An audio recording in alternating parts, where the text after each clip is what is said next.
Leonard Granger measured out 3 scoops of coffee grounds, same as he'd done every morning for 40 years. The Mr. Coffee burbled on the counter of his one-bedroom apartment above the hardware store. Outside, sleet ticked against the window like impatient fingers. February in Iowa, cold, gray, honest about what it was. His phone lit up on the counter. Melissa. His hand froze mid-scoop. Coffee grounds scattered across the formica. He stared at his daughter's name like it was a word in a foreign language. 3 years since she'd last called. 3 years of silence. And now, on this particular Saturday morning, she wanted to talk. Today was the day Sharon married Derek. Leonard's hand hovered over the phone. It vibrated once more, insistent, then went still. The cracked handle of his coffee mug caught his knuckle as he set down the scoop. He picked up the phone. "Dad?" Melissa's voice came through thin, like she was calling from farther away than Denver. "Melissa." His own voice surprised him, steady, when his chest felt anything but. "I'm at the farmhouse. Can you come over? We need to go through some things."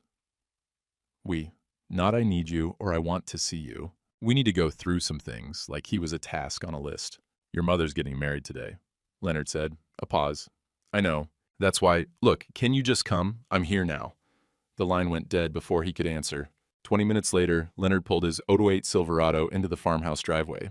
Melissa's rental car sat where his truck used to park every night for 40 years. Colorado plates, some compact thing that looked like it'd blow away in a strong wind. The front door stood open. Through the screen, he could see cardboard boxes stacked in the hallway. She was already packing his life away. The screen door's spring creaked as he pulled it open, same sound it had made since 1987 when his father installed it. "Melissa." In here.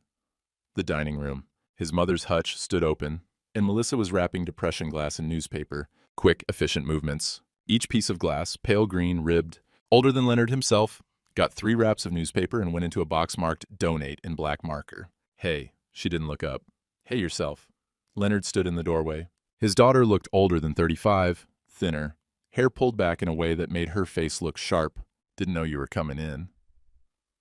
"Mom thought it'd be good if I helped you pack." She wrapped a serving bowl, his grandmother's, without pausing. "She said you agreed to be out by the end of the month." Leonard felt something cold settle in his stomach. "I didn't agree to anything." Now Melissa looked up. "What?" "Nobody told me about a deadline." Her face did something complicated. Annoyance, maybe, or confusion. "Mom said you two worked it out. The farmhouse goes to her in the settlement. You get the apartment in town." And she said it like she was reminding him of something he'd forgotten, not telling him something new. "The settlement says she gets first option to buy. Doesn't say I have to leave by any particular date." He kept his voice level. 40 years of assessing damage claims had taught him how to stay calm when people tried to rewrite the facts. Melissa set down the bowl harder than she needed to. "Well, I'm here now. Flew in yesterday. Might as well get started." She wasn't here for him. She was here to help pack him out. Leonard watched her wrap another piece, a candy dish, the one his mother used to fill with butterscotch every Christmas. Melissa was treating it like yard sale junk. 3 wraps into the box, reach for the next piece. "Your grandmother loved that glass," he said quietly. "Mom says we can't keep everything. Mom says..." There it was. The authority she followed wasn't standing in this room. "How's Denver?" Leonard tried. "How's teaching?" "Fine." "School year going okay?" "Dad, can we just..." She gestured at the boxes. I only have the weekend." "Right, the weekend. Not I came to see you, not I missed you. Just the weekend and a job to finish." Leonard reached for a teacup, and Melissa said, "I've got it." His hand stopped. She didn't want his help packing up his own mother's things. He stepped back. Behind Melissa, more boxes lined the wall. "Donate," "Storage." One marked "Trash." Through the doorway, he could see into the kitchen, more boxes on the table. "I'll let you work," he said. She nodded, already reaching for the next piece of glass. Leonard walked to the kitchen, just to see. His father's toolbox sat in a box marked "Donate." The wooden recipe box his mother had kept on the counter for 50 years. "Donate." The ceramic rooster that had lived by the sink since before Leonard was born. "Trash." On the counter, half hidden under a folded dish towel, he saw an envelope. White. Good paper. Elegant script. He pulled it out. Mr. Leonard Granger in guest Sharon's handwriting. He'd know it anywhere. She'd addressed their Christmas cards for 40 years. She'd written this invitation herself, put his name on it, and guessed, like he had someone to bring, like she didn't know he'd be standing alone if he came. She'd invited him to watch her marry Derek Paulson, personally addressed the envelope. "What's that?" Melissa stood in the doorway. Leonard held up the invitation. "Your mother's wedding." Melissa's face did something he couldn't read. You're not actually thinking of going. Don't know yet. Dad? She crossed her arms. That would just be awkward for everyone. Did your mother tell you why we divorced? Melissa looked away. You were emotionally distant. She tried for years. She stopped. It doesn't matter now. Emotionally distant. Sharon's words in Melissa's mouth. Leonard set the invitation back on the counter, looked at his daughter, who believed he was the villain in a story she'd been told but never questioned. I'll be out by the end of the month, he said. You don't need to pack for me. He walked past her, through the living room, where he'd taught her to ride a bike in the hallway on rainy days, past the stairs, where he'd carried her on his shoulders when she was 6, out the screen door that sang its familiar creak. In his truck, Leonard sat with the engine running. Melissa's silhouette moved past the dining room window, through the house, through his life, packing it into boxes like it had never mattered at all. The wedding invitation was still inside. White envelope, Sharon's careful script, Mr. Leonard Granger, and guest. She'd expect him to stay away. That's what a man with dignity would do, probably. Disappear quietly. Let her have her day without the ghost of the first marriage hanging around. But something about that envelope, about Sharon taking the time to write his name in her own hand, that wasn't an invitation. That was something else. That was her making sure he knew exactly where he stood. Friday evening, Leonard pushed through the door of the VFW hall at 6:15. The smell hit him first: fried fish, weak coffee, and old cigarette smoke baked into the paneling from before the indoor smoking ban. The same smell since 1974, probably. Some things didn't change, and Leonard found that comforting. Tommy Breck waved from their usual table near the kitchen. Saved you a seat, Len. Leonard grabbed a styrofoam plate and let Judy pile on fried cod, coleslaw, and a dinner roll that had seen better days. He paid his $5, poured himself coffee from the urn that had been making bad coffee since Reagan, and joined Tommy. How you holding up? Tommy asked. I'm here. Tommy nodded. That was answer enough. They'd been friends 30 years, long enough to know when not to push. Walt Krieger pulled out a chair across from them, balancing his plate and a manila folder. Gentlemen? Well, Walt. Leonard moved his coffee to make room. Walt was 71, retired from surveying, the kind of man who kept his reading glasses on a chain and actually read the town council minutes. He set his folder down carefully, like it mattered. Been helping sort through property records for the planning board, Walt said, cutting into his fish. Saw your farm boundaries in the old surveys. Leonard sipped his coffee. Tasted like it had been sitting since lunch. Yeah? Something don't add up right. And Walt pushed his glasses up. New survey stakes are 3 feet east of where your grandpa's iron markers are. Orchard lines moved. Moved how? On paper, someone filed a new survey last fall. Shows the eastern boundary different from the original 47 survey. Tommy stopped eating. That legal? Walt shrugged. If the paperwork's filed right, but iron markers don't move themselves, Tommy. And Frank Granger's markers are still right where he put them in 1947, I checked. Leonard set down his fork. His grandfather had planted that orchard, 60 apple trees for 60 months overseas in the war. Every tree had a story. And now someone was moving lines on paper? Who filed the new survey? Leonard asked. Law firm out of Waterloo, Paulson and Associates. The name landed like a fist. Derek Paulson, real estate attorney, soon to be Sharon's husband. Huh, Leonard said, because he didn't trust himself to say more. Walt tapped the folder. I got copies, just in case you need them. They finished eating without talking much. Around them, the Friday fish fry crowd swelled. Old veterans, their wives, a handful of younger guys back from Afghanistan and Iraq. Karen and Deb worked the kitchen, gossiping over the fryer. Pastor Jim from First Lutheran sat with the Methodist minister, the two of them probably solving the world's problems over coffee and whitefish. Tommy pushed his plate back. You going tomorrow? Leonard knew what he meant. Haven't decided. Bonnie from Roy's Diner asked if there's extra seats at the reception, Tommy said. Said she'd like to see how the other half lives. Leonard looked at him. Tommy's face was neutral, but his eyes said he knew exactly what he was offering. A +1. Moral support. Backup. She say why she wants to go? Didn't ask. But Bonnie don't usually take interest in society weddings. Tommy drained his beer. Sometimes bearing witness matters, Len. That's all I'm saying. Walt closed his folder, looked at Leonard over his reading glasses. Your grandpa built something that lasted. That counts for something? Leonard drove home as the sun set behind gray clouds. His phone rang just as he was unlocking the apartment door. Sharon's name lit up the screen. He thought about not answering. Then he picked up. Leonard. Her voice had that careful sweetness she used when she wanted something. I wanted to check in. Make sure you're okay. Subtext. Make sure you're not planning anything stupid. I'm fine, Sharon. Melissa said she saw you today at the house. A pause. She's just trying to help, with the transition. Transition, like his whole life was a phase they were moving past. She said you were surprised about the timeline, Sharon continued. I thought we'd discussed it. We didn't. Well, her voice tightened, the sweetness cracking. Derek and I just want everyone to move forward peacefully. No drama, no complications. Derek and I. We. Us. Them. A unit. A conspiracy in pronoun form. I saw the invitation, Leonard said. Silence on the line. Then, I thought it was the right thing to do, to include you. Uh-huh. Leonard, look, tomorrow's important to me. To us. It would be awkward if you came. For Melissa's sake. If nothing else. There it was. Not please don't come, but it would be awkward. Like his presence would be the thing that made it uncomfortable, not the fact that his wife of 40 years was marrying another man 8 months after signing divorce papers. I haven't decided what I'm doing tomorrow, Leonard said. Leonard, her voice went hard. Don't make this harder than it needs to be.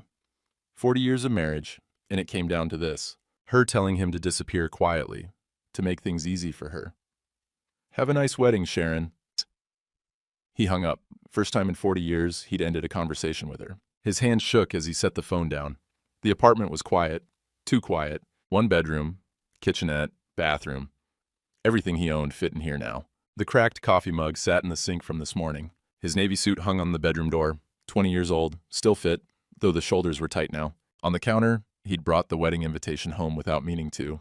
Must have grabbed it when he left the farmhouse. The envelope sat there, Sharon's handwriting perfect and deliberate. Mr. Leonard Granger and guest. She was afraid he'd come. That's why she called. She was afraid he'd show up and stand there, a walking reminder of the first 40 years before Derek. Leonard picked up the envelope, turned it over in his hands. The paper was expensive, thick. The kind of paper that said, we have money now. The kind of paper that said, we're better than before. He thought about his grandfather planting 60 apple trees in 1947, thought about iron markers that didn't move, even when paperwork said they did. Thought about Melissa packing his mother's glass into boxes marked donate. Sharon expected him to stay away. That's what a quiet man would do. Fade into the background. Let her have her story where he was the problem and Derek was the solution. But staying away, that felt like surrender. He looked at the invitation one more time. Sharon's handwriting, his name, the date and time, the address of some barn outside of town, all decorated up for a wedding. She wanted him gone, wanted him silent, wanted him disappeared, which was exactly why part of him wanted to go. Leonard set the invitation back on the counter and looked at his reflection in the darkened window. 67 years old, gray, tired, but not dead yet. Sometimes showing up was the whole battle. Tommy had said that once, years ago, about something else. But it fit now. Sharon thought silence meant surrender. Maybe it was time to show her the difference. Saturday afternoon, Bonnie Ketchum sat at the counter of Roy's Diner, with a blue composition notebook open in front of her. Mead brand, bent corners, pages filled with dates and times and careful handwriting. 2 years of her life in this notebook. Roy refilled her coffee without asking. You sure about this, Bon? She nodded, not looking up. Her finger traced down a page. February 14th, 2023. Booth 6, 2:15 p.m. Some things need saying, she said. Roy wiped down the counter, glanced at the notebook. He'd seen her writing in it for months now. Never asked what it was for. That was Roy. Minded his business until it was time not to. Tommy's picking you up at 5:45? That's right. You want me to close up and come too? As backup? Bonnie looked up at him. Roy was 73, had owned this diner since 1979, had seen everything twice. You'd do that?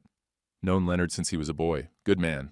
If someone's doing him dirty, I'd like to see it made right. She reached across the counter and squeezed his weathered hand. Thank you. But I think 3 of us walking in will be plenty. Roy nodded and went back to wiping down the already clean counter. Bonnie turned back to her notebook. The pages were a calendar of betrayal, written in ballpoint pen. February 14th, 2023. Valentine's Day. Booth 6, 2:15 p.m. Sharon Granger and Derek Paulson both ordered coffee. Derek's exact words. Once we're married, the farm's worth twice what Leonard thinks. The orchard land alone, if we can get it rezoned commercial. She'd been pouring coffee at the next booth when she heard it. Her hand had steadied. She'd finished pouring, said nothing, walked back to the waitress station and written it down. Date, time, booth number, direct quote. Because 37 years of waitressing had taught Bonnie Ketchum one thing. People talked like waitresses were furniture. And furniture heard everything. She flipped through the pages. Each entry the same format. Clinical, precise. April 3rd, 2023. Booth 6, 11:30 a.m. Derek showing Sharon paperwork, talking about moving survey markers, An Eastern boundary adjustment. And then Sharon asked if it was legal. Derek, it's legal if the right paperwork gets filed, and I know how to file paperwork. June 12th, 2023. Booth 6, 3:45 p.m. Sharon worried about Melissa.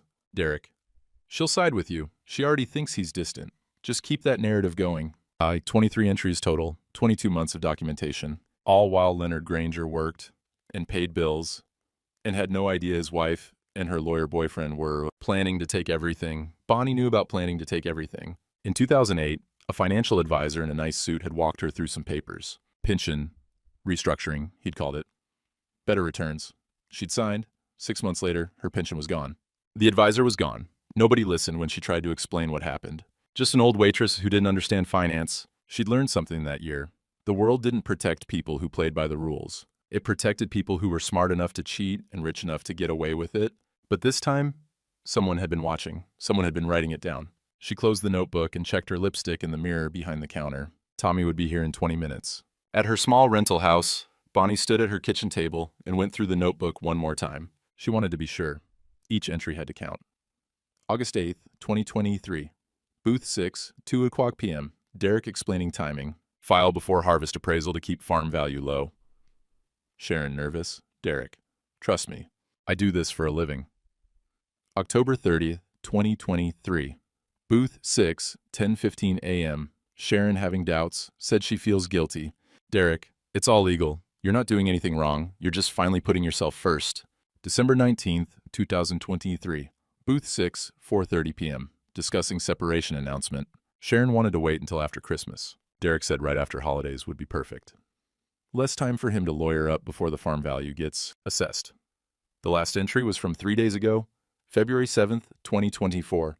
Booth 6, 1 o'clock p.m. Final planning. Sharon worried Leonard might cause a scene at the wedding.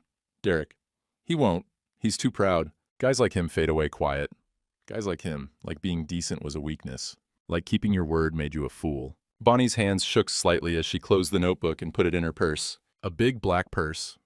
The kind that could hold a notebook, plus wallet, plus tissues, plus everything else. She checked the clasp twice. A truck horn sounded outside. Tommy's diesel F-250 idling at the curb. She locked her front door and walked to the truck. Tommy leaned across and opened the passenger door. In the middle of the bench seat, already buckled in, was Leonard Granger. Navy suit, white shirt, clean-shaven. He looked like he was going to something important. He looked like a man who'd decided not to disappear. Evening, Bonnie, Leonard said. Leonard. She climbed in, settled her purse on her lap. The notebook inside weighed about 8 ounces. It felt heavier. You sure about this? Tommy asked her as he pulled away from the curb. Bonnie patted her purse. I got 23 reasons I'm sure. They drove through town in silence.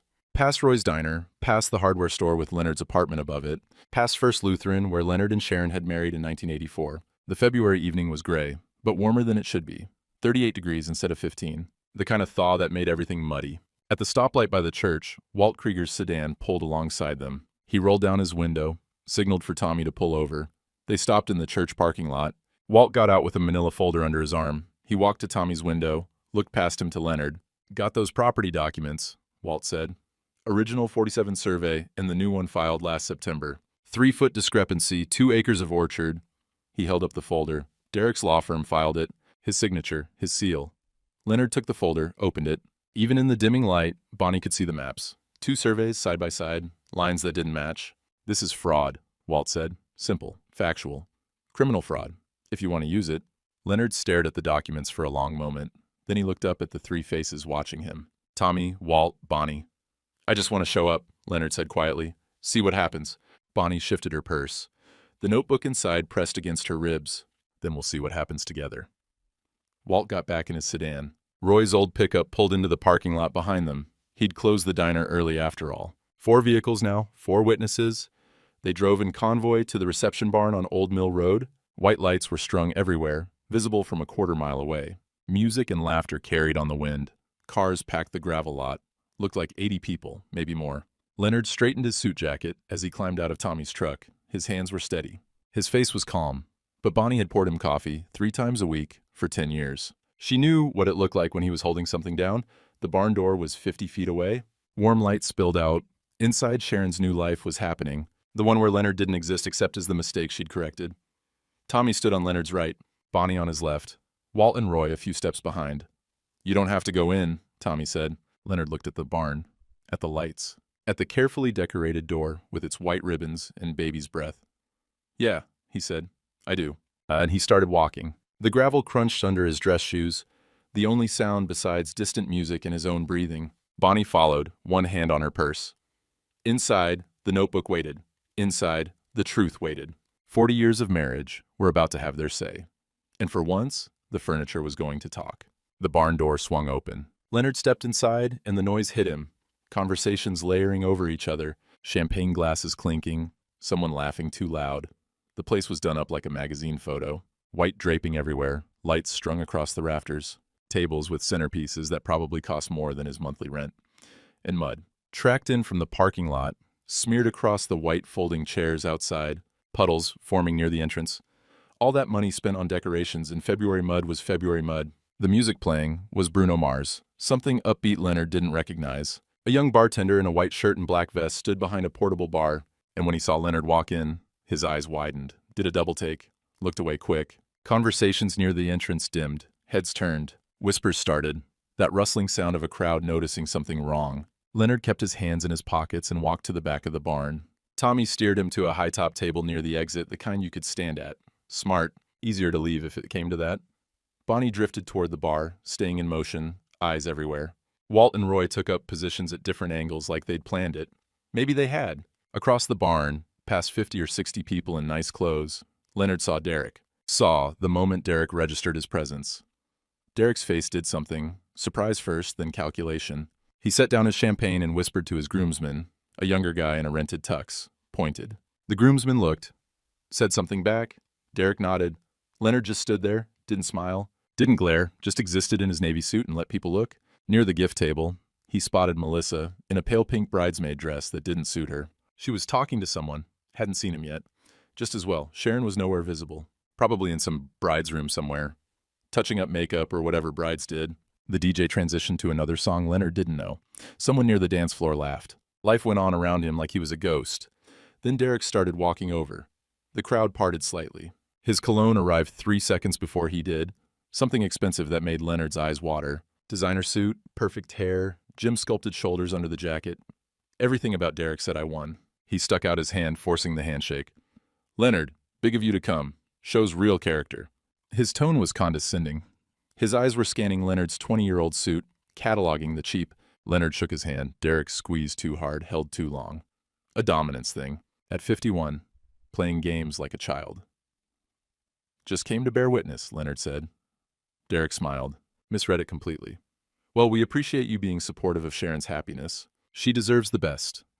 There it was again. We appreciate, like Derek had ownership." The implication was clear. Leonard hadn't given Sharon the best, but Derek would. Tommy shifted his weight beside Leonard. A warning. Easy. Derek was still talking. "Beautiful setup, right? Sharon wanted everything perfect. We spared no expense." Leonard said nothing. Let Derek fill the silence. "Anyway," Derek adjusted his cufflinks. "Gold, probably real. Glad you could make it, really. Takes a big man to celebrate his ex's happiness." He said big man like he meant small man. Like Leonard standing here was pathetic. Derek walked away, returning to Sharon's side near the head table. He whispered something to her. She turned, and her eyes found Leonard across the barn. Her face went white, then red. She hadn't expected him to actually come. Tommy muttered, "What a piece of work." Leonard wiped his hand on his pants, trying to get Derek's cologne off. The smell clung like a stain. The DJ tapped the microphone. "Ladies and gentlemen, the maid of honor, Melissa Granger, would like to say a few words." Leonard's stomach dropped. Melissa walked to the microphone, champagne glass in hand. She looked at Sharon and Derek, not at the room, not at him. "I've known Derek for almost a year now," she started, and there were polite chuckles. "And honestly, I've been waiting for someone like him to come into my mom's life." She paused, sipped her champagne. "My mom has been through a lot, more than most people know." Leonard's hands gripped the edge of the high-top table. She spent decades trying to make things work, trying to connect with someone who just wasn't there emotionally. The barn was quiet now, everyone listening. It takes real courage to leave a marriage that's already dead, to admit that you deserve better, to start over at 64. Her voice cracked slightly on the word courage, just a hitch, barely noticeable, but Leonard heard it, the only crack in the armor. "And Derek, Melissa turned to him, smiled. You see her. You appreciate her. You treat her the way she deserves to be treated. People nodded. A few women were tearing up. So I'm grateful. Grateful that Mom finally found someone who makes her happy. Someone who shows up. Someone who's actually present. Someone who's actually present. The words hit like fists. Melissa raised her glass. To Mom and Derek. To real partnership. To courage. To finally being happy. To Sharon and Derek, the crowd echoed. Applause filled the barn. Sharon was crying, happy tears, dabbing at her eyes with a napkin. Derek stood and hugged Melissa, kissed Sharon, played the role perfectly. Every head in the room turned to glance at Leonard. Quick looks, then away. Pity and judgment in equal measure. His vision tunneled, his face burned. He tasted copper in his mouth, that metallic taste that came before you either hit something or passed out. Tommy's hand clamped on his shoulder, hard, anchoring. Breathe, buddy, Tommy said quietly. The DJ started music again. At Last, by Etta James, their song, his and Sharon's. From 1984, first dance at their wedding reception in the church basement. Sharon and Derek moved to the dance floor. He spun her. She laughed. The guests watched, clapped along. Leonard turned and walked toward the exit. His legs felt disconnected from his body. The barn door was right there, 20 feet, 15, Tommy followed. Len, wait. But Leonard was already pushing through the door into cold air. The February night hit his face, and he gulped it down like drowning. Walked toward the parking lot, toward his truck, away from the music and laughter, and his daughter's voice saying courage, like Sharon was the brave one. His hands shook so badly he couldn't get the truck key from his pocket, fumbled it. The keys fell in the gravel with a small clink. He bent down, picked them up, stood there holding them, staring at his truck like it was something he didn't recognize. Inside the barn, music, voices, celebration, Sharon's new life. The one where Leonard was the villain, who wasn't present, who didn't show up, who failed for 40 years. Outside, Leonard alone under weak winter stars, breathing hard, trying to remember how to be a person. Tommy's footsteps crunched on gravel behind him. Didn't say anything, just stood there. Leonard tried to get the key in the door lock. Missed. Tried again. His hand wouldn't stop shaking. I shouldn't have come, he said. Maybe not, Tommy said. But you did. 2 years I kept quiet. Didn't fight. Signed what she wanted. Let her tell her story. His voice cracked. And this is what it got me. Tommy didn't answer. What was there to say? Inside, the music changed to something else. More laughter. The party rolling on without him, like he'd never been there at all.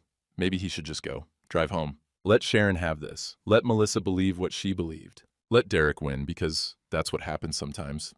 Decent men lost and predators won, and that was just how it went. My own daughter, Leonard said quietly, thinks I'm the villain. Tommy pulled something from his pocket, a cocktail napkin wrapped around ice chips. Your face is redder than a fire truck. Hold this. Leonard pressed the cold napkin to his face. Through the barn window, visible even from here, he could see people gathering near the gift table. Could see Bonnie standing there, and Melissa beside her, and Bonnie pulling something blue from her purse. A notebook. A small crowd forming. Tommy said, come on back in, buddy. Bonnie's about to make things interesting. Leonard stared through the barn window. More people were gathering around Bonnie now. 8, 10, 12. Walt appeared in the frame, manila folder in hand. Sharon was moving toward the commotion, her white dress bright even from a distance. Derek following, both of them looking concerned. What's she doing? Leonard asked. Telling the truth, Tommy said. Whether you're in there or not, but it'd mean more if you were. Leonard looked at his truck, at the keys in his shaking hand, at the road leading away from here. Then he looked back at the barn, at Bonnie's small figure, notebook open, surrounded by curious guests, at his daughter standing there, arms crossed. If he left now, he was saying Sharon was right, that he didn't matter, that he could be erased. He straightened, wiped his face with the ice napkin one more time, gave it back to Tommy. All right, he said. They walked back toward the barn.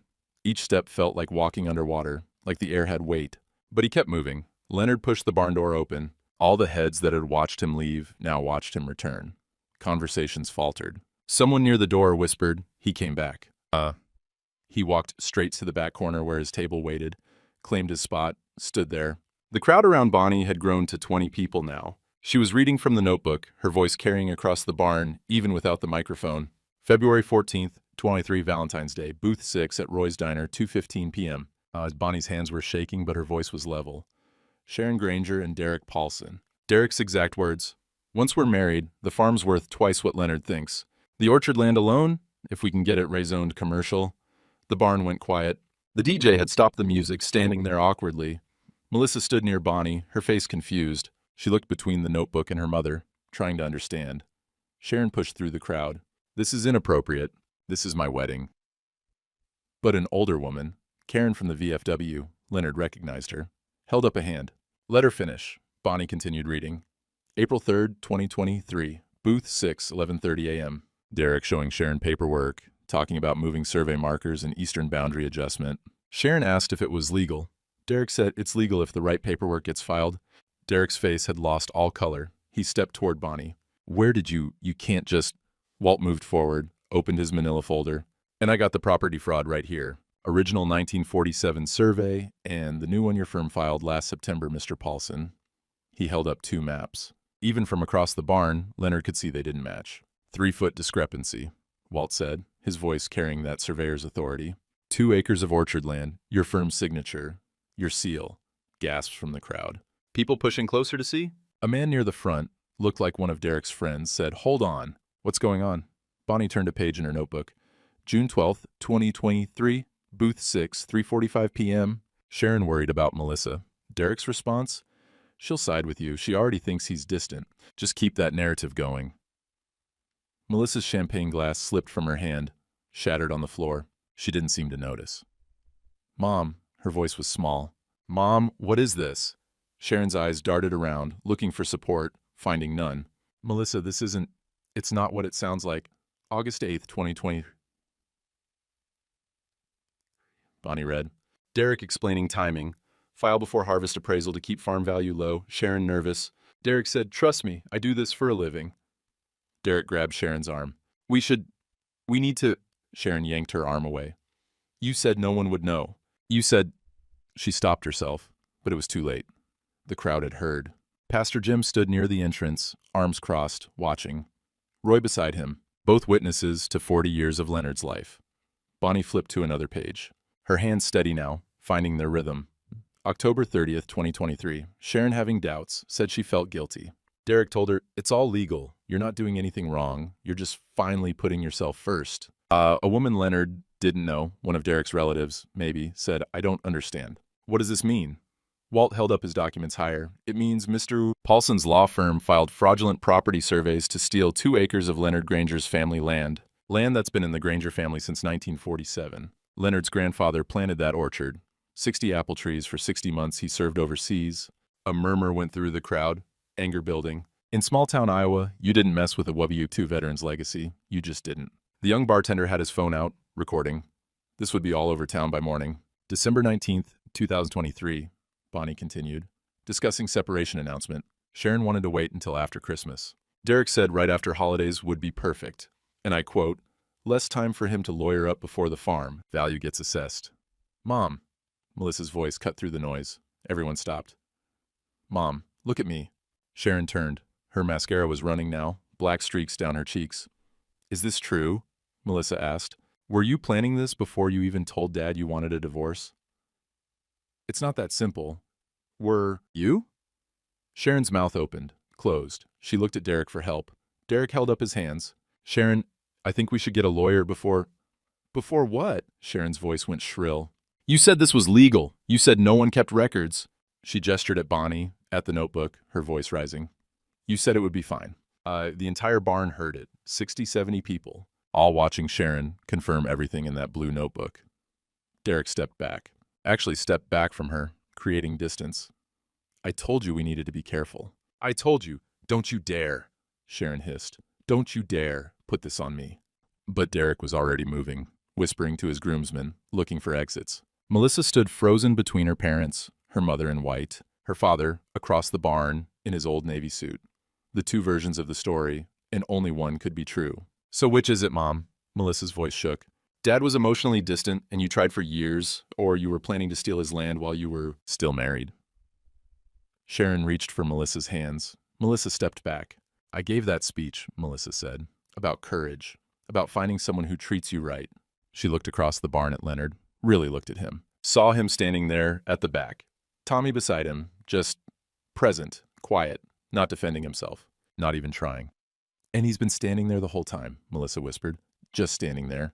Sharon followed Melissa's gaze. Her eyes met Leonard's across the crowded barn. 40 years of marriage in that look.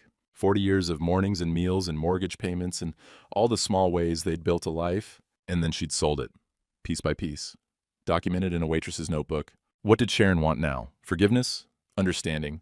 For him to say it was okay? Leonard held her gaze for 3 heartbeats. Then he nodded once. Not forgiveness, not victory, just acknowledgement. I see you. I see what you did. And now everyone else does too. He turned and walked toward the exit. Didn't run. Didn't storm out. Just left. Head up, shoulders back, dignity intact. Behind him, Sharon's voice rose. Leonard, wait. But he didn't stop. Pushed through the barn door into the cold February night. Tommy and Bonnie and Walt followed him like a protective formation. The door swung shut behind them, muffling the chaos inside. In the parking lot, under stars that had finally emerged from the clouds, Leonard stopped and breathed. Walt came up beside him, manila folder still in hand. That property fraud's enough for criminal charges, if you want to press them. Leonard stood quiet, looking up at Orion's belt.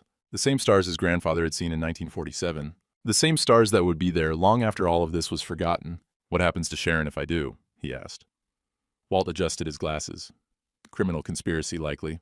Lighter sentence than Derek, but it'd be on her record. At 64, that's not nothing. Tommy said, Your call, buddy. No one would blame you. Bonnie shifted her purse, the notebook inside. When my pension was stolen, I had no choice. No one listened. You have choices now, Leonard. He thought about Melissa's face as she realized her mother had lied. Thought about Sharon in that white dress, mascara running, everything she'd built crumbling. Thought about his grandfather's orchard, 60 trees still standing. The land, Leonard said. Can I get the land back? Walt nodded. Original survey stands. It's yours, always was. Leonard looked at the barn. Through the windows, he could see people still gathered, still talking. Sharon at the center, Derek nowhere visible. Probably slipped out a side door. His daughter was in there. Probably confused, probably hurt, probably wondering who to believe. I didn't come here to destroy her, Leonard said quietly. Just to be seen. He pulled his truck keys from his pocket, looked at the 3 people who'd stood with him, Tommy with his loyalty, Bonnie with her witness, Walt with his evidence. Truth came out, he said. Land's safe, that's enough. You're sure? Walt asked. Leonard nodded. Let the truth be the punishment, that's plenty. He climbed into his truck, started the engine, looked back at the barn one more time. Through the window, he could see Melissa standing alone now, looking toward the parking lot, looking for him, maybe, but not tonight. Tonight, he'd done what he came to do. He'd showed up. He'd stood witness to his own life. He'd let the truth speak. The rest could wait. Leonard pulled out of the parking lot, leaving the circus behind. In his rearview mirror, the barn's white lights faded into the February dark. Sometimes, the strongest thing a man could do was walk away when he'd already won. 3 weeks later, Leonard woke to weak sunlight filtering through his apartment window. Late February now, the tail end of winter. He measured out 3 scoops of coffee. Same ritual, same cracked mug, same catch on his knuckle. The farmhouse was his. Papers signed, settlement revised, original survey reinstated. 12 acres, 60 apple trees, the house his grandfather built. All of it back where it belonged. Sharon had moved to her sister's place in Des Moines. Left town quiet, 3 days after the wedding that never finished. Word around Roy's diner was she couldn't face the looks, the whispers, the way conversations stopped when she walked into the grocery store. Derek was facing a Bar Association ethics review. His law firm had quietly let him go. The property fraud was documented, witnessed, undeniable. Walt had given Leonard the option to press charges. Leonard had said no. The truth getting out was punishment enough. Melissa had called once, left a voicemail. Dad, I want to talk. When you're ready. I'm staying in town for a few more days. I know I don't deserve it, but when you're ready. Leonard hadn't called back yet, wasn't being cruel, just wasn't ready. He'd been working on the farmhouse instead. Small repairs, things that had been neglected during the divorce. Fixed the porch rail, replaced a rotten board on the back steps, cleaned out gutters, put his hands on his grandfather's house, and reminded it someone still cared. Friday, he went to the VFW fish fry. Tommy saved him a seat without asking. Walt joined them with his usual manila folder. Different documents now, something about a water main project. How you doing, Len? Tommy asked. Better. And he was. Not healed, not whole, but better. Karen brought him his usual plate. Extra coleslaw, no roll. Patted his shoulder as she set it down. Didn't say anything. Didn't need to. The whole town knew. The young bartender's video had made the rounds. By Sunday morning, everyone at First Lutheran had heard some version. Pastor Jim had shaken Leonard's hand after service, held it for a long moment, said nothing. That was enough. Saturday afternoon, Leonard was in the orchard with pruning shears, assessing winter damage. Late February sun was warmer now, almost pleasant. The trees stood bare, but buds were swelling on the branches. 6 weeks, maybe less, and they'd bloom. He heard a car pull into the driveway. Rental plates, Colorado. Melissa got out, holding 2 coffee cups and a carrier. She stood at the edge of the orchard, uncertain. Leonard set down his shears, didn't walk toward her, didn't walk away, just waited. She came to him, crossing the brown grass between dormant trees. "Bonnie told me you take it black with 3 sugars," Melissa said, offering a cup. Leonard took it. She would know. They stood there, father and daughter, with 2 coffees and 3 years of silence between them. "Can we talk?" Melissa asked. Leonard nodded toward the trees. "Can talk while I work. Spring pruning." Then relief crossed her face. Grateful for something to do, some frame to hang words on. He showed her the branches. Dead wood first. Brittle, gray, breaks clean. Then cross branches that rub and cause disease. Water sprouts growing straight up, stealing energy from fruit production. "Here." He handed her the shears. "See where that branch is growing inward? Cut it there, just above the collar." And she positioned the shears, uncertain. He put his hands over hers, guided the angle. "There." She cut. The branch fell. "Like that?" "Like that." They worked quietly for a few minutes. Leonard pruning, Melissa watching, occasionally trying a cut herself under his guidance. Finally, she said, "I need to apologize. Really apologize. I know. I believed everything Mom said. I didn't even question it." Her voice cracked. "I thought you were the problem, that you were cold, that you didn't try." Leonard cut another branch. "You were her daughter. You loved her. That's not wrong." "What? But I should have." "Should have what?" He looked at her. "Called and asked my side. I didn't exactly make that easy. Didn't fight for you when your mother told her story. You shouldn't have had to fight for me." Melissa's eyes were wet now. "I'm your daughter. I should have known." Leonard set down the shears. Looked at this woman who carried his stubbornness and her mother's expressiveness. A hard combination. "You didn't know?" he said. "That's on me. I should have tried harder to reach you. I was horrible at the wedding. That speech, you thought you were telling the truth. That's what your mother told you." Melissa wiped her eyes with her sleeve. "How are you not angry at me?" "I am angry." Leonard picked up his shears again. "But I'm also your father. And anger's just anger. It passes." He pointed to another branch. "This one's dead. Take it off." She positioned the shears and cut, getting better at it. "Tell me about Grandpa's orchard," Melissa said quietly. "I don't think I ever really listened before." Leonard looked at the 60 trees around them, his grandfather's trees, his father's trees, his trees now. Maybe someday Melissa's trees, if she wanted them. "Your great-grandfather Frank planted these in 1907, he started, and for the first time in 3 years, his daughter listened. They walked between the rows as Leonard had talked. Melissa listened with her teacher's attention, the kind that asked questions, that wanted to understand, not just hear. "Frank came back from the war in '46, Leonard said. "Bought this land with his military pay. 12 acres, farmhouse, barn. First thing he did was order 60 apple saplings. 1 for each month he was overseas." "Why apples?" "Food you can store through winter. Independence." Frank's father lost their farm in the Depression. Frank wanted something that'd last. Something that'd feed a family, even when times were hard. They stopped at the oldest tree. Trunk thick as a man's waist, bark gnarled and gray. But the buds on its branches were healthy, swelling with spring. "This was the first one," Leonard said. "Planted April 1947, 77 years old, still producing." Melissa touched the trunk, ran her hand over the rough bark. "It outlived everyone who planted it." "That's the point." She was quiet for a moment. Then, "Derek was going to bulldoze these. That was the plan. For townhouses. For money." Leonard started walking again. 2 acres of orchard, rezoned commercial, developed. He figured 300,000 profit. And Mom knew? It wasn't a question, but Leonard answered anyway. She knew. Melissa stopped walking. Why?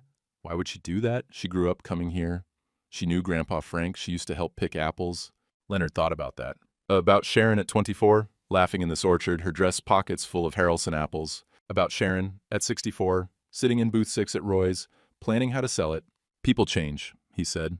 "Fear changes them." She got scared of being old and poor and alone. And Derek told her a story where she was the victim and I was the problem, and the solution was worth $780,000. That doesn't make it okay. No, but it makes it understandable. Melissa wiped her eyes again. "How are you so calm about this?" Leonard wasn't calm. Under the surface, under the steady voice and the careful hands, there was still anger, still hurt. Still, the taste of copper from standing in that barn, while his daughter praised his ex-wife's courage. But anger was like pruning. You could let it grow wild, choking out everything else. Or you could cut it back, shape it, make it serve something useful. I'm not calm, Leonard said. I'm just old enough to know anger doesn't fix anything. They reached the far edge of the orchard. Beyond the fence, the neighbor's corn stubble stretched away, brown and dormant. I'm taking a sabbatical next year, Melissa said, from teaching. Leonard looked at her. I want to come back here, learn about this place, about you, about everything I missed by believing the wrong story. That's a big decision. I missed 3 years already. I'm not missing more. Leonard felt something in his chest. Not quite hope, but adjacent to it. A possibility. Orchard work isn't easy, he said. Good. I need not easy right now. He handed her the pruning shears. Then let's finish these trees. They worked until the sun started setting, painting the bare branches black against an orange sky. Leonard showed her how to identify crossing branches, how to open up the canopy for airflow, how to shape for fruit production. His back ached by the time they finished. 67 wasn't 27, and pruning was hard work, but it was good work, the kind that left you tired in an honest way. Walking back to the house, Melissa said, Can I ask you something? Sure. Why didn't you press charges? Against Derek, against Mom. Walt said you could have. Leonard had asked himself that question for 3 weeks now. Had different answers on different days. Because prosecuting them doesn't give me back 40 years, he said finally. Doesn't make you believe me any faster. Doesn't make the orchard bloom. But they would have paid for what they did. They are paying. Your mother left town, Derek lost his career, and everyone knows what happened. In a town this size, that's punishment enough. They reached the porch. The same steps Leonard had climbed 10,000 times. The same rail he'd just fixed. Besides, Leonard said, I didn't want revenge. I wanted truth, and I got it. Melissa's phone buzzed in her pocket. She pulled it out, looked at the screen. Sharon calling. She declined it, set the phone face down on the porch rail. Leonard noticed, but said nothing. I'll talk to her eventually, Melissa said. But not today. Fair enough. They stood on the porch as the sun dropped below the horizon. The orchard faded into silhouette, 60 trees standing like sentinels in the dusk. These bloom in about 6 weeks, Leonard said. White and pink, prettiest thing you'll ever see. I'd like to be here for that. Then you should come back. Melissa nodded, picked up her phone and keys, started toward her rental car, then stopped. Dad? Yeah? I love you. I should have said that 3 years ago, but I'm saying it now. Leonard's throat tightened. Love you too, kid. She got in her car and drove away, taillights disappearing down the gravel road. Leonard stood on the porch until full dark, listening to the wind and the bare branches, smelling the cold earth beginning to thaw. Some things rooted deeper than anyone knew, and some men knew how to wait for spring. April came soft that year. The killing frosts ended early, and by the second week, the apple trees were loaded with buds ready to burst. Leonard had been watching them for days now, waiting for that moment when winter finally let go. It happened on a Thursday. He woke to sunlight that actually felt warm, stepped onto the porch with his coffee, and saw white blooms opening across the orchard like scattered snow. The trees had kept their promise. He called Melissa. She answered on the second ring. They're blooming, he said. I'll be there tomorrow. She arrived Friday evening, this time with a duffel bag instead of just overnight things. Moving back in stages, a weekend here, a week there, testing what reconciliation looked like in practice instead of theory, they sat on the porch as evening came on, watching the blooms glow in the twilight. The air smelled like apple blossoms and wet earth and possibility. I talked to Mom, Melissa said. Leonard sipped his coffee, waited. She's staying in Des Moines with Aunt Linda. Got a job at a bank there. Entry level, says she needs to start over. How is she? Melissa looked at him surprised. You care? I was married to her for 40 years. Of course I care. Melissa struggled for words. Smaller. Does that make sense? Like she took up all this space before, and now she's just small. Leonard understood.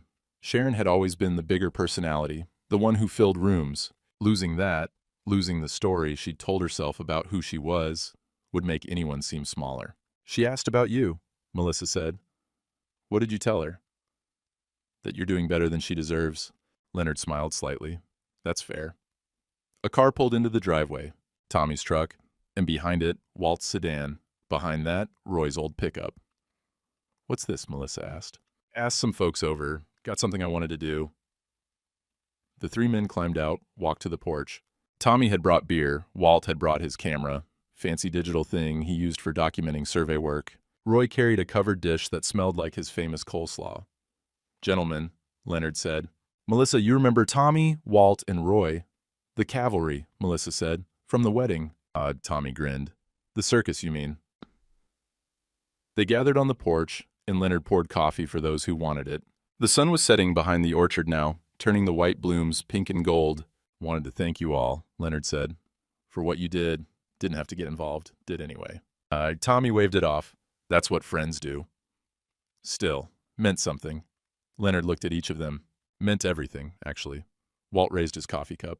"To standing up, to not standing alone," Roy added. They drank to that. Bonnie's car appeared on the road, pulling in behind the others. She got out in her diner uniform. Must have come straight from the evening shift. "Started without me?" she called. "Just getting going," Leonard said. Bonnie climbed the porch steps, and Leonard surprised her with a hug. She stiffened for a second, then hugged back. "You saved my life," Leonard said quietly. "You know that?" "Just told the truth. Not everyone would have." She pulled back, eyes bright. "Well, someone had to."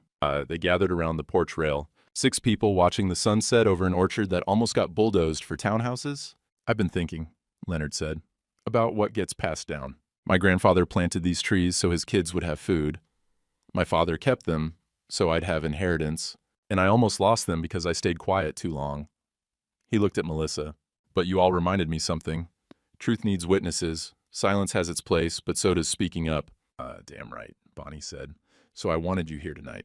First bloom since everything. Wanted you to see what you saved." Walt took photos with his fancy camera. The orchard in twilight, the blooms, the 6 of them standing on the porch, documenting it the way he documented everything. Precise, careful, making sure the record was accurate.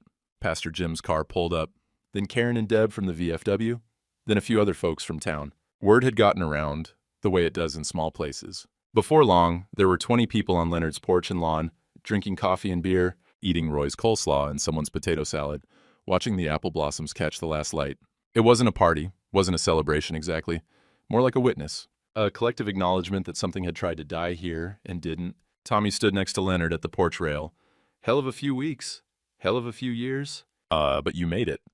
Leonard looked at the orchard, at Melissa talking with Bonnie, at Walt showing Pastor Jim the photos on his camera, at all these people who'd chosen to stand with him when it would have been easier not to. "We made it," Leonard corrected. "Wasn't just me." Tommy clinked his beer bottle against Leonard's coffee mug. As full dark came on, someone brought out battery-powered lanterns. The gathering stretched into evening, folks talking quiet, laughing occasionally, standing in the presence of 60 trees that had outlasted their original planter and almost outlasted Leonard himself. Melissa found him as people started leaving. "This was good, Dad." "Yeah, it was." "Think you'll stay here, at the farmhouse?" Leonard looked at the house his grandfather built, the porch his father repaired, the orchard he'd tended for 40 years. "Where else would I go?" She smiled. "Good, because I'm coming back in August, for the whole year, and I'll need someone to teach me how to harvest apples." "That's hard work." "So you keep saying, and you keep not listening." She laughed. First real laugh he'd heard from her since she was a teenager. One by one, the guests left, headlights pulling away down the gravel road. Tommy was last, waiting to make sure Leonard didn't need anything. "I'm good, Tommy." "Yeah, you are." Alone, finally, Leonard sat on the porch steps with his cold coffee. The orchard was invisible now, just a darker darkness against the night sky, but he knew it was there. Could smell the blooms on the wind, could hear the branches moving. 60 trees his grandfather planted for 60 months at war, all of them still standing, all of them still blooming. August came with heat that made the apples swell on their branches. Melissa moved back 3 weeks earlier than planned, showed up with her Toyota packed full, said she'd given notice at the school in Denver, and what did Leonard need done first? He put her to work. She learned to identify apple scab and codling moth, learned about thinning fruit so the remaining apples grew larger, learned the difference between Haralson and Honeycrisp between Jonathan and Wolf River, learned that orchard work meant getting up at dawn and working until your back ached and going to bed proud of what you'd accomplished. She was good at it. Had her father's patience and her mother's attention to detail, the best of both when it came down to it. They didn't talk about Sharon much. She called Melissa once a week, and Melissa took the calls outside, walking through the orchard while they talked. Leonard never asked what they discussed. That was between them. Once, Melissa said, "She asked if you'd ever forgive her." Leonard was fixing the barn door hinge when she said it, kept working, thinking about his answer, Tell her I already did, he said finally. But forgiving doesn't mean forgetting, and it doesn't mean going back. Melissa nodded. That's fair. The orchard produced heavy that year. By September, the trees were loaded with fruit that needed picking before the first frost. Leonard and Melissa worked dawn to dusk, filling bushel after bushel. Their hands got sticky with apple juice. Their backs got sore from reaching. Their arms got scratched from branches. And it felt good. Tommy came by to help on weekends. So did Walt. Even Roy closed the diner one afternoon and picked a dozen bushels himself. Like old times, Roy said, biting into a fresh Honeycrisp. Used to help your dad harvest when I was a kid.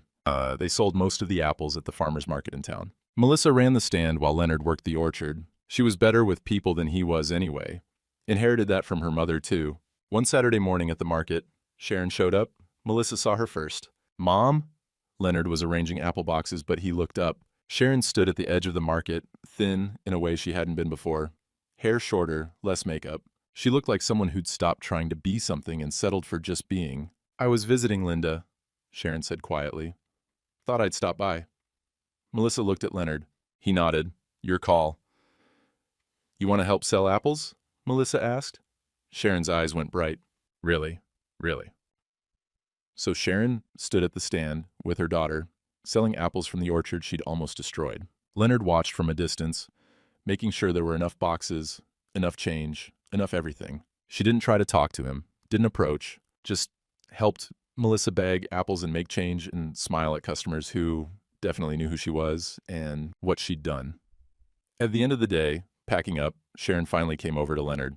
Thank you, she said. For what? For not pressing charges, for letting me see Melissa, for...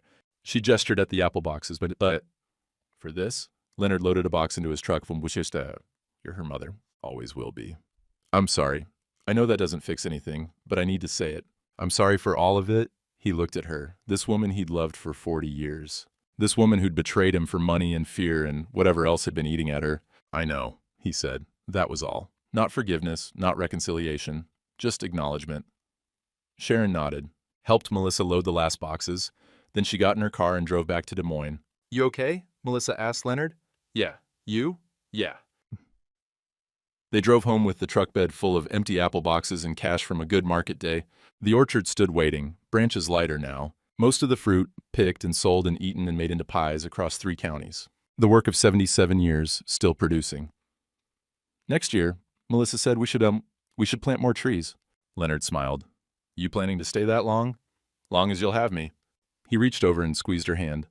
Then we'll plant more trees. Because that's what you did.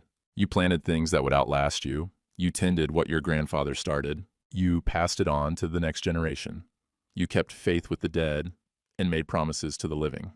And you waited for spring, because spring always came. Late October, after the last apples were picked and the trees began dropping their leaves, Leonard sat on the porch with his cracked handle mug and watched the orchard prepare for winter. Melissa was inside making dinner, something with squash from the garden, filling the farmhouse with smells his mother would have recognized. He thought about his grandfather planting 60 trees for 60 months overseas, about his father teaching him to graft and prune, about 40 years of marriage that ended in a barn full of witnesses and a notebook full of betrayed promises, about his daughter coming back.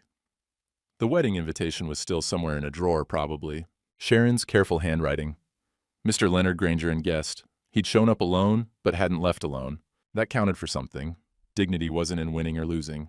It was in standing for truth when lies would have been easier. In accepting help when pride said you didn't need it. In forgiving without forgetting, in letting go without giving up. Some things rooted deeper than anyone knew.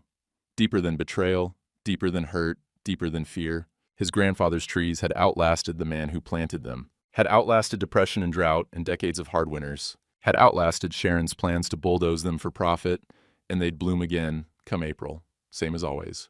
The screen door creaked open. Melissa came out with 2 cups of coffee. Dinner in 10 minutes, she said, sitting beside him. They watched the sun set behind the bare branches. Church bells from First Lutheran rang 6 o'clock, same as they had for 90 years. Same as they would for 90 more, probably. Think Grandpa Frank would be proud? Melissa asked. Of all this? Leonard sipped his coffee. I think he'd just be glad the trees are still here. Me too. Somewhere in the orchard, a crow called. The wind moved through empty branches. The earth turned toward winter, but spring was already waiting, patient as faith, certain as seasons. Some things didn't need explaining, they just needed tending. And some men knew how to wait,